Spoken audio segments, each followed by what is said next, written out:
श्रद्धेय श्री साहिब जी, अर्चनी वंदनीय संत समाज, सम्माननीय धर्म प्रेमी भाइयों एवं भक्तिमती माता बहनों,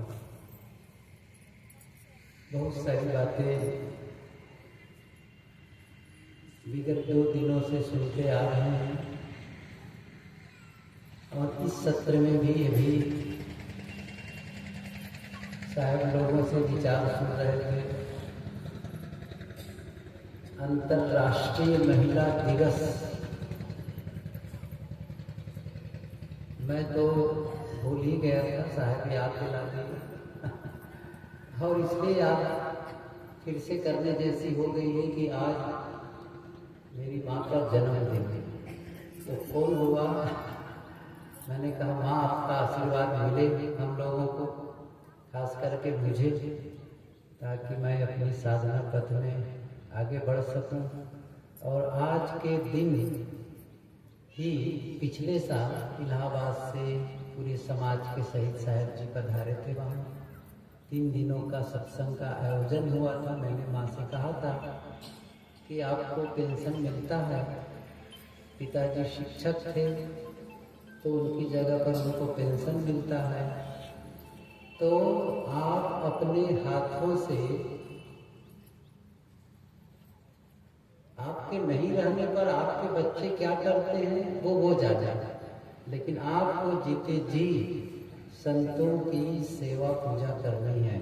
और माने संतों को आमंत्रित किया गया, साध्वियाँ आई और उन्होंने आज के दिन अपने हाथों से किया। फिर अगले 2 दिन का सत्संग का आयोजन था। ये तो बात आई अंतर्राष्ट्रीय महिला दिवस, ऐसा समझो कि आज के दिन उनका जन्मदिन है, अंतर्राष्ट्रीय महिला दिवस है। तो सभी माताओं को नमन है और निवेदन भी है, नमन के साथ साथ निवेदन भी है। अभी सुन रहे थे साहब जी से कि महिलाएं ही महिलाओं का, स्त्री ही स्त्री का पक्ष नहीं लेते, ये गुरुदेव जी भी कहा करते थे। कल अपने मैं कक्ष में बैठा था, इस कस्बा में जो बहू बनकर आई है, छोटी सी बिटिया लेकर के आई थी। उनकी माँ, उनकी सासू माँ दोनों बस बैठे, कुछ देर बातें हुई तो उनकी जो माँ थी उन्होंने कहा बेटी तो हो गई, लक्ष्मी तो हो गई, अब आशीर्वाद दीजिए बेटा भी हो जाए मैंने कहा, तुरंत मैंने उनका गला पकड़ा, मतलब उनकी बोलने के लिए मुझे पसंद नहीं आया। और मैंने कहा आप तो कम से कम समझो, अभी से आप बेटे और बेटी में अंतर क्यों कर रहे हैं? क्या जो बेटी है बेटा का काम नहीं कर पाएगी? क्यों ऐसा मानती हो? अब देखिए ना, कोई पुरुष कहे कि बेटा हो तो भी बात समझ में आती है, उनका पक्ष है भाई, लेकिन उसकी माँ ही बोल रही है क्या, आशीर्वाद दो ना ताकि इनको बेटा हो। कमाल है ना। और फिर मैंने कहा किस मामले में कम है बेटी बताओ, क्यों पक्ष नहीं लेते? जो काम बेटा कर सकता है वह काम बेटी कर सकती है। और फिर मैंने कहानी सुनाई, आप लोग सुनना चाहेंगे तो आपको सुना दूंगा। और मेरे सामने ही वही लोग बैठी हैं। मैंने कहा कि पति पत्नी शादी के बाद एक जगह रहा करते थे, तो दोनों ही प्राणी रहते थे और आपस में एक दिन बैठकर तय करते हैं कि हमारे दरवाजे पर कोई भी आए हम दरवाजा नहीं खोलेंगे, किसी को प्रवेश अंदर आने नहीं देंगे, अंदर से फाटक बंद रखेंगे। कोई भी आएगा दरवाजा खटखटाएगा तो हम अंदर आने नहीं देंगे। ऐसा दोनों ने तय किया। कुछ दिनों के बाद वो जो बहू बनकर गई थी, जो लड़की थी उसके माता पिता आए, दरवाजा खटखटाया। नहीं, वो लड़के का, क्षमा करें, उस लड़के का के माता पिता आए और दरवाजा खटखटाया। अब दोनों सुन रहे हैं अंदर से, तो उनको पता है कि माता पिता आए हैं, लेकिन आपस में वो दोनों कमिटेड थे कि हम दरवाजा नहीं खोलेंगे। अब दरवाजा खटखटा रहे हैं, दोनों चुपचाप सुन रहे हैं, दरवाजा नहीं खोले सो नहीं खोले। अंत में उनके माता पिता हार करके चले गए। ठीक है भाई, जब दरवाजा नहीं खोल रहे थे चले गए। अब कुछ महीने बीते, फिर उसकी जो श्रीमती थी अर्थात उस बहू रानी के माता पिता आए, और जब आए तो वो भी दरवाजा खटखटाने लगे। अब कुछ देर तो वो लोग सोचे कि दरवाजा नहीं खोलना है, क्योंकि अभी तो कुछ दिन पहले घटना घटी है कि माता पिता आए थे और दरवाजा नहीं खोला गया, तो वो भी दरवाजा नहीं खोले, दोनों बैठे हुए हैं। अब वो खटखटा रहे हैं, ये दोनों बैठे हैं। अब बैठे बैठे कुछ मिनट बीते ही थे, तब वो जो लड़की थी, बहू बनकर आई थी, वो अचानक उठती है और दरवाजा खोल देती है। अब दरवाजा जब खुल गया, तब दोनों के उनके वो जो माता पिता थे घर के अंदर आ गए। जब आ ही गए, अब विवाद का कारण नहीं है। अब थोड़ी कि तुमने नहीं खोलने के लिए कहा था, क्यों खोल दिए, बातें खत्म हो गई। जो कुछ उनसे वार्ता करनी थी, वार्ता हो गई, वो बात खत्म। कुछ समय के पश्चात उन दोनों के बीच बच्चा आया, लड़का। तो लड़का की जो छठी नहीं होती है, आप लोग के उत्सव मनाते हैं, तो उस अच्छा हम नहीं जानते हैं, क्योंकि हम तो झंझटे में नहीं थे, तो हमको क्या पता है। तो बहरहाल मैंने कल पूछा तो बताया छठी कहते इधर भी है, इसलिए मैंने कह दिया। तो छठी का आयोजन हुआ, तो बहुत नामनी, बहुत ही चुनित लोगों को आमंत्रित किया गया। बहुत साधारण कार्यक्रम किया, सामान्य स्वल्पाहार की व्यवस्था थी और कुछ घंटे में उसको संपन्न कर दिया गया। मतलब जिसको कहते हैं ना, बहुत साधारण मनाया गया वो उत्सव, वो कार्यक्रम खत्म। अब 1-2 साल के बाद में बेटी पैदा हुई। अब बेटी पैदा हुई तो उनकी भी छठी का समय आया, और तब उसने बहुत बड़ा आयोजन किया, बहुत लोगों को आमंत्रित किया, बहुत लोगों को, और इतनी सुंदर व्यवस्था, खान पान सब कुछ की सुंदर व्यवस्था, बड़ा सा आयोजन, और लोग भी काफी आए। कार्यक्रम संपन्न हो गया, सब चले गए।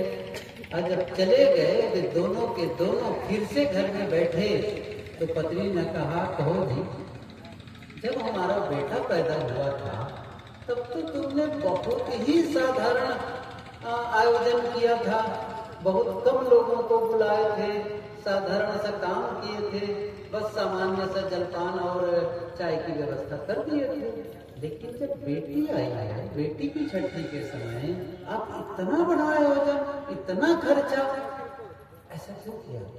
उन्होंने क्या कहा, क्योंकि यही बेटी है जो एक दिन हमारे लिए दरवाजा खोलेगी। क्या कहा? क्योंकि उनको पता है मैं तो खोला नहीं था दरवाजा, सही है कि नहीं? क्योंकि यही बेटी है जो एक दिन हमारे लिए दरवाजा खोलेगी। बेटी के महत्व को कम मत आंको। और ये भेद करना, मैंने कहा यदि वो आगे बेटा हो जाए, मैं इसके भी विरोध में नहीं हूँ। क्या मैं बेटों का विरोध में हूँ? ये भी नहीं है। बेटा हो जाए अच्छी बात है, और मान लो फिर से बेटी हो जाए, और बेटी होने के बाद में फिर से बेटा चाहिए ताकि बेटियों की लाइन लगाने लग जाओ, ये तो मूर्खता बोलना है। ये मूर्खता बोलना है कि इसलिए कि बेटी, इसलिए बेटियां कई हो गई है क्योंकि हमको बेटा चाहिए। ऐसे अभागे लोगों को अभी नहीं बोलूं तो ही अच्छा है। क्योंकि उनको चोट लगी, कोई ऐसा किया होगा तो। मैं चाहता हूं कि दोनों के महत्व को समझो, दोनों बराबर हैं। और इस संबंध में बहुत सारी बातें साहब जी कह चुके हैं, इसलिए मैं विस्तार नहीं दूंगा। चूंकि उन्होंने कुछ कहा तो मेरा भी मन उत्साहित हो गया कि मैं आज देवियां बैठी है और मैं सबको नमन करता हूँ। आप में वो बल है जो बल पुरुष के अंदर है, ये आप समझ लें। वही काम आज की स्थिति वही हो गई है। जैसे कि सुने ना, राष्ट्रपति भी, प्रधानमंत्री जी, मुख्यमंत्री भी हर लेवल पर उतने ही नहीं है। वो फ्लाइट उड़ाने में लग गई है, ट्रेन चलाने में लग गई है, कितने विभाग हैं, सारे विभागों में वो कार्यरत, सेना में भी भर्ती हो गई। अच्छा एक मजाक सुनाओ, एक विनोद भी सुन लो थोड़ा सा। महिलाएं सारे क्षेत्रों में कार्यरत हैं, पुलिस में, किसी भी क्षेत्र में देखो सब तरफ महिलाओं का प्रवेश, सब तरफ कार्यरत हैं। तो एक संत कह रहे थे कुंभ मेला, पता नहीं कौन से संत, इलाहाबाद के कार्यक्रम के समय बोल रहे थे, एक ऐसी जगह है जहां उनको नौकरी नहीं मिलती है। अच्छा कौन सी जगह जहां नौकरी नहीं मिलती है? वो एक जगह है फायर ब्रिगेड, मतलब आग बुझाने वाले होते ना, आग बुझाने वाले क्या कहते हैं, फायर ब्रिगेड में उनको नौकरी नहीं मिलती है। अच्छा कोई नौकरी क्यों नहीं मिलती है? अरे वो लोग तो आग लगाने वाली होती है, आग बुझाने वाला कहां से नौकरी मिलेगी? ये विनोद है। आप लोगों से निवेदन है, आग बुझाने वाला बनो, आग लगाने वाली मतलब किसी की बात को किसी के पास वही निंदा चुगली का करके आपस में झगड़ा झंझट वाला काम मत करो। तो क्या करना है? आग बुझाने वाला। वो भी एक कहानी कह दूं, मेरा समय भी खत्म हो जाएगा। एक गांव था, बड़ा सा पेड़ था, तो और भी पशु को वहां पर कुछ पक्षियों का घोंसला था। एक बंदर था, तो एक दिन एक बंदर बैठा था और गांव में आग लग गई। गांव में आग लग गई तो अफरा तफरी मच गई। लोग क्या करेंगे जब आग लगती, चिल्लाते हैं कि ताकि लोग आओ बुझाओ बुझाओ ऐसा कह करके। तो लोग जहां से, कहीं तालाब है वहां से पानी, कुएं से पानी, कहाँ भी नल लगा हो वहीं से पानी बाल्टी में बर्तन में भर भर के आग बुझाने में लगे थे। जो छोटी सी चिड़िया थी वो जलाशय में जाती थी, चोंच में पानी भरती थी और आग में डालती थी, और फिर उड़ करके जाती थी, फिर चोंच में पानी भरती थी और फिर आग बुझाती थी। बंदर बैठे बैठे देख रहा था और उसको रहा नहीं गया और चिड़िया से क्या बोला, तू बड़ी मूर्ख है, क्या तुम इस प्रकार चोंच में जो पानी ले जा रही हो उससे आग बुझ जाएगी? इतनी मेहनत फिर तक ही कर रही हो, तुम्हारे इस प्रकार चोंच में पानी भरने से आग कैसे बुझेगी? कितनी आग लगी है।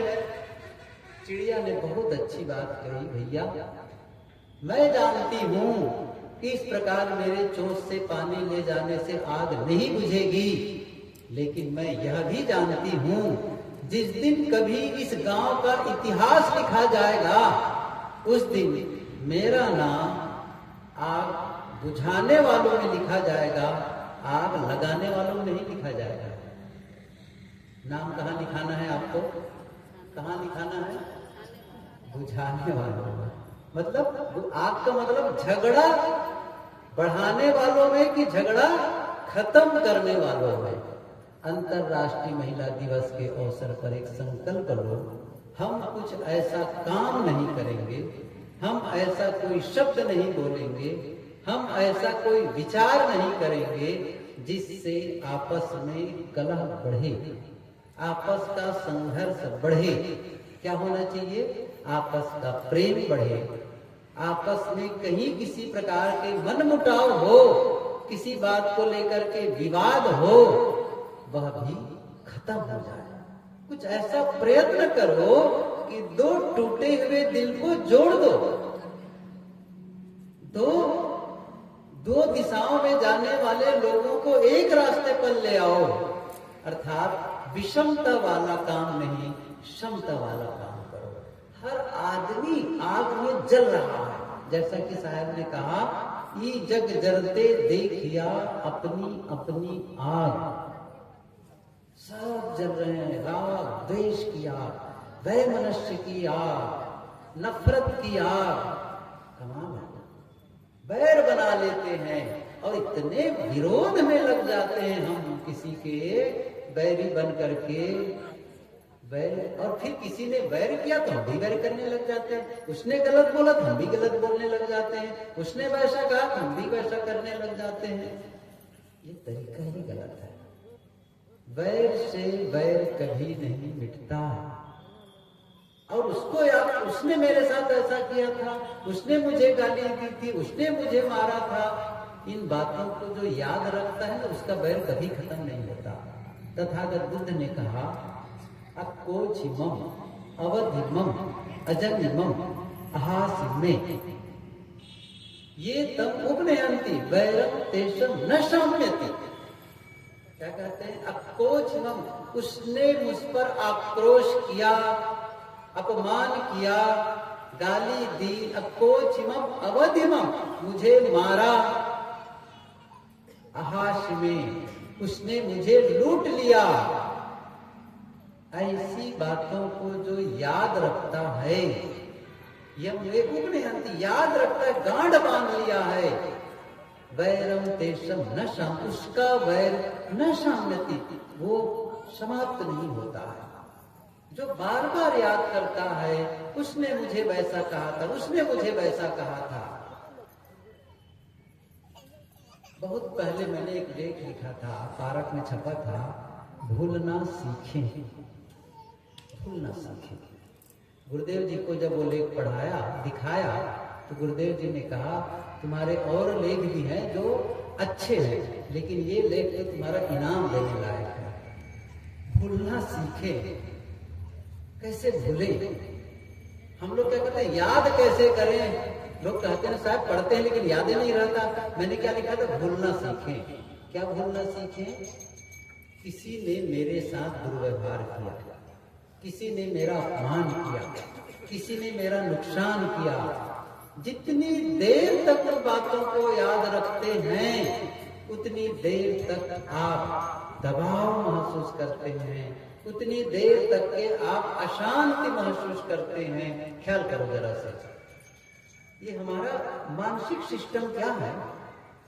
वैसे तो मैं सोच के आया था, कल का जब अधूरा था ना साधना वाली बातें, कि साधना केवल बाहरी रूप मैंने बताई थी कि भाई वाणी का संयम कैसे हो और कुछ हो, लेकिन अभी आंतरिक साधना तो बातें रह गई थी कि मन को कैसे साधें, मन के विकारों को कैसे निकालें, ये बात कहने की थी।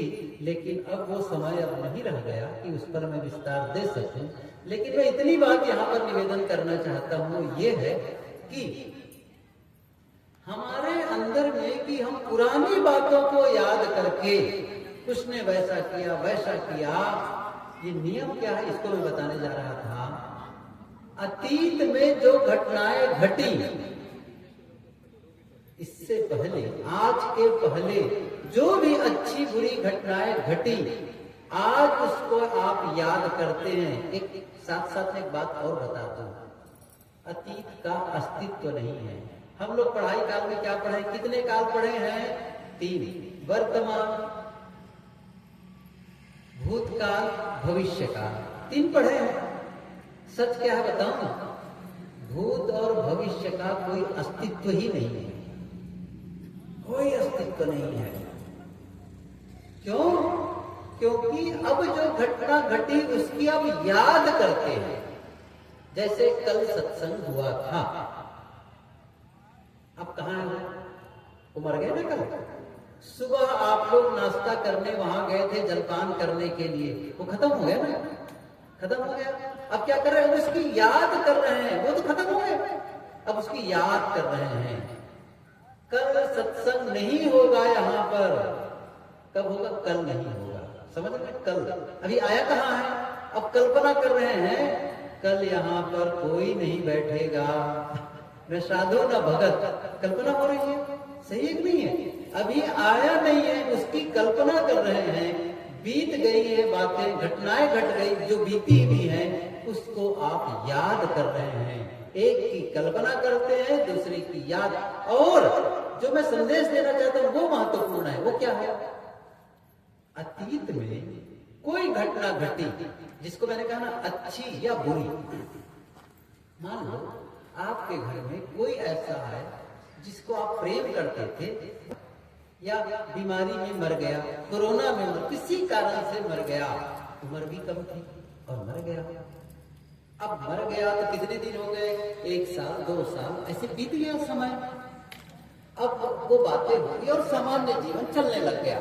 और इस समय आप अकेले बैठ करके फिर से याद करने लगते हैं उनके समय, उनके साथ जो आपने दिन बिताया, वैसा था, उसने वैसा किया था, वैसा किया था। यदि आप 10 मिनट याद करेंगे, बहुत संभव है आपके आंखों में आंसू आ सकते हैं। सही है ना? क्यों? क्योंकि वो जो हमारे विचार है ना, वो हमारे शरीर को प्रभावित करते हैं। अंदर की भावना, अंदर के विचार, ये क्या करते हैं? अंदर में एक हार्मोन्स रिलीज करते हैं। अब ये ऐसा मन का नियम है जिस पर न पढ़ाई होती है और न कथा वार्ता होती है। कथावाचक लोग तो बताएंगे नहीं, सच बहुत कम बातें इसकी होती है। क्यों हम ऐसा कर बैठते हैं? और मैं ऐसा नहीं कर रहा हूं कि मैं कह रहा हूं इसलिए होता है। ये एक नियम है, कुदरती नियम है बस। और ये आपको कुदरती नियम इसलिए कह रहा हूं, आपको भी अनुभव होगा। किसी ने आपका अपमान किया था आज से 15 दिन पहले, साल भर पहले, अभी याद कर लो उसके प्रति, ऐसा लगेगा उसने मुझे ऐसा कहा था, क्या ऐसा कहा था। अब वो उद्वेग थोड़ा सा आ जाएगा। अर्थात जब आप पुरानी दुर्घटनाओं को, अर्थात गलत घटनाओं को, जो अप्रिय घटनाएं कहना चाहिए, अप्रिय घटनाओं को जब याद करते हैं, इस समय भी आप दुखी हो जाते हैं। उस समय आप क्रोधित हुए थे, उनकी बातों को सुन करके आप इस समय भी याद करेंगे तो क्या होगा? इस समय भी आप क्रोधित हो जाएंगे, इस समय भी आप आंदोलित हो जाएंगे। तो क्या होगा? अतीत की जो याद है, हम क्या कर रहे हैं? वही बुद्ध कह रहे हैं, यदि इसे याद करते हो तो वैर नहीं मिटने वाला है, वैर नहीं मिटने वाला है। और उन्होंने ये भी कहा, नहीं वैरेन वैरानी संबंधित कुदाचनम अपैरेन सा संबंधित एस धम्मो सनातन। ये सनातन धर्म है। ये गंगा में नहाना, गणेश की पूजा करना, किसी शिवलिंग में पानी डाल देना, ये सनातन है ही नहीं। मैं सही बता रहा हूं, ये सनातन भी नहीं है, न धर्म है। मैं सच बताऊं, कहीं भी किसी भी शास्त्र में आपने पढ़ा है कि अमुक नदी में नहा लेना धर्म है, मूर्ति की पूजा करना धर्म है, माला फेर देना धर्म है? कहीं पढ़े हो आप? किसने कहा इसे धर्म है? ये धर्म है ही नहीं, सही बताऊं तो। लेकिन धर्म क्या है? धर्म का वर्णन तो मनुस्मृति में बात आती है, धृति क्षमा दमन।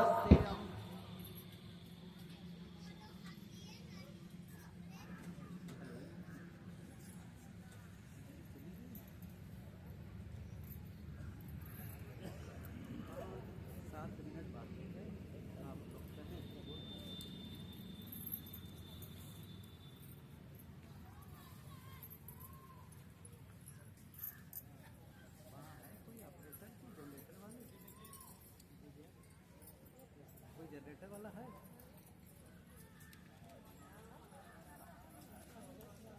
आपको साइलेंट मोड से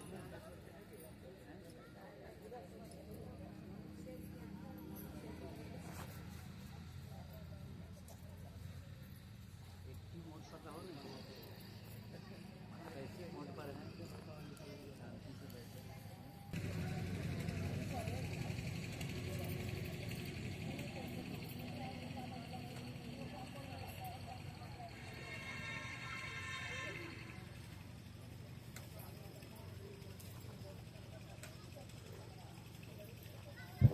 हेलो, ये जो मैं बातें बता रहा हूँ, अच्छा क्यों बता रहा हूँ? पहले ये बात समझ लेते हैं। अच्छा, सुनने में अच्छा लगता है इसलिए बता रहा हूँ, मजा आ रहा है इसलिए बता रहा हूँ। क्या होता है जब हम लोग सत्संग में आते हैं ना, तो क्या सोचते हैं, चलो सुन लेते हैं, अच्छा लगता है सुनने में। अच्छा लगने का क्या अर्थ है बताओ मुझे। सुनना कोई आदत न हो, ये लत न हो जाए। रोज जैसे चाय पीने की आदत होती है ना, समझ रहे ना, रोज ब्रश कर लिए, नहा लिए, चाय पी लिए, वो आदत है। से कोई बीड़ी सिगरेट पी लेता है, ऐसे चलो भाई सत्संग सुन लेते हैं। केवल सुनने के उद्देश्य से मत सुनो। क्या सुनना है? सुन करके इसका प्रयोग मैं अब शुरू कर दूं। अभी जो मैं संदेश दे रहा हूं इसका क्या मतलब समझ रहे हैं ना। जो पुरानी बातें हैं और जो अप्रिय घटनाएं हैं, किसी ने हमारे साथ दुर्व्यवहार किया था, गलत किया था ना, अभी तो नहीं कर रहा है, अब उसको याद कौन कर रहा है? याद करके दुखी कौन हो रहा है? जिसने मुझे गाली दी थी, जिसने मेरा अपमान किया था, जिसने मेरा नुकसान किया था, वो अपनी जगह खेल कूद रहा है, मजा कर रहा है, और मैं उन बातों को याद करके इस समय दुखी हो रहा हूं, क्रोधित हो रहा हूं। नुकसान किसका कर रहे हैं बताओ? आप ही सोचिए इस चीज को। हर बार हम अपना नुकसान करते हैं, उनका नुकसान होगा तो वो जाने, लेकिन उन बातों को बार बार याद करके हम और उसकी चर्चा क्या करते हैं? केवल बात में हम याद नहीं करते, उसको चर्चा का विषय बनाते हैं। क्या करते हैं? आपका मित्र मिलेगा या आपके कोई रिश्तेदार होंगे, उनसे कहेंगे उसने मेरे से ऐसा किया था, मैं उसके घर भी पैर नहीं रखूंगा, मैं उनसे बात नहीं कर सकता हूँ। क्या कहते हैं? सुनने वाले कहते हैं अरे छोड़ ना, भूल जाओ, 2 साल पुरानी बात, उसी से बात करते हो आप। तो क्या कहते हैं? मैं कैसे भूल जाऊंगा, जन्म भर नहीं भूलूंगा। आप समझ रहे हैं? कितने दिन तक के लिए? और कुछ लोग तो कहते हैं 3 जन्म नहीं भूलूंगा। मतलब ये जहर को, ये जहर नहीं, बताओ, जो आपको परेशान करे उस जहर को अपने भीतर बनाए रखो। मैं उदाहरण देता हूं, मेरी ओर जरा देखो, आप करो सब लोग। ये मेरे हाथ में घड़ी है, छोटी सी घड़ी है। मैं इससे पूछूं इसका वजन कितना है, यदि पूछूं तो लोग बताएंगे इतने ग्राम है, बस इतना बताएंगे, छोड़ो वजन कितनी है। लेकिन यदि मैं रखा रहूं 2 मिनट, तो रख सकता हूं, नहीं रख सकता हूं 2 मिनट के लिए? कोई अड़चन है? 2 मिनट रखने में कोई अड़चन है? कोई अड़चन नहीं। लेकिन 2 घंटा रखने में थोड़ा दर्द शुरू हो जाएगा ना। 2 घंटा रखना भाई इतना, और पैर को ऐसे लंबा, हाथ को ऐसे लंबा करके, वजन उतना ही है ना, वजन में बदलाव नहीं हुआ। 2 मिनट रखने में आसान, 2 घंटे रखने में बहुत कठिनाई, और 24 घंटा रखने में, 24 घंटा रखने में, और 1 सप्ताह रखने में, और हम क्या कर रहे हैं? जन्म भर नहीं भूलूंगा। क्या कर रहे हैं? समझ रहे हैं ना? लकवा मार देगा, लकवा, सही कर रहा हूं, ये लकवा मार देगा। यही हम सब कर रहे हैं, यही कर रहे हैं। हम उसे बचा करके रखे हैं। क्या करो? डिलीट कर दो, डिलीट वाला बटन दबा दो, हटा दो, रिमूव, खत्म कर दो, कहा छोड़ो बातें, बात गई, रात गई सो बात गई। भूलना सीखो, नहीं तो दुख को ढोए चले जा रहे हो।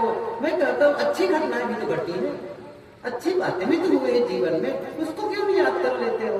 आपका जो अकाउंट है ना, बैंक है ना, वहां मेमोरी बैंक, अंदर में याद की जो अकाउंट है वो है, बैंक है, उसमें से अच्छे विचारों को निकालो। बताओ, आपके मित्र मिले थे, खूब बातें हुई थी, याद करो, मजा आ गया, वाह। अभी संगम नहाने गए थे, सही है कि नहीं है? कुंभ मेला, वाह क्या पूछना था, याद करना। क्यों भी दुख वाले बातों को क्यों बार बार कांटे चुभाए चले जा रहे हो? क्या करना है? उसे हटाते चले जाओ। ऐसे ही भविष्य की भी कल्पना, क्या होगा, वैसा हो जाएगा तब क्या होगा, वहां जाऊंगा तो ऐसा हो जाएगा तब क्या होगा, वैसे हो जाएगा, वो चोर आ जाएंगे तब क्या होगा। कमाल है ना ये बातें। कुछ भी, कोई बीमारी लग गई, वो क्या, व्यर्थ की बात है। गलत कल्पना करना छोड़ दो, गलत यादों को बंद कर दो, आज वर्तमान में सुख से रहो, फिर क्या होगा, जो होगा उस समय देख लिया जाएगा। बस सही करें, जब आएगा समय देख लिया जाएगा। इतनी सी साधना कर सको ना, इतनी साधना, तो आपका जीवन बन जाएगा। लेकिन क्या है, हम वही पुरानी बातों को चर्चा करेंगे, फोन से बात करेंगे, वहां बताएंगे, और जब वो आदमी मिलता क्या होता है, जब वो आदमी मिल जाता है तो उनके प्रति आक्रोश, कभी भी प्रेम प्रकट नहीं हो पाता है, उनके प्रति दुर्भावना जगने, अकेले में दुर्भावना जगने लगती है उनके प्रति। अकेले में बैठे दुश्मनी, किसी दुश्मन की याद आ गई, विरोधी की याद आ गई, अंदर अंदर क्या विचार चलते बता देता हूं मैं।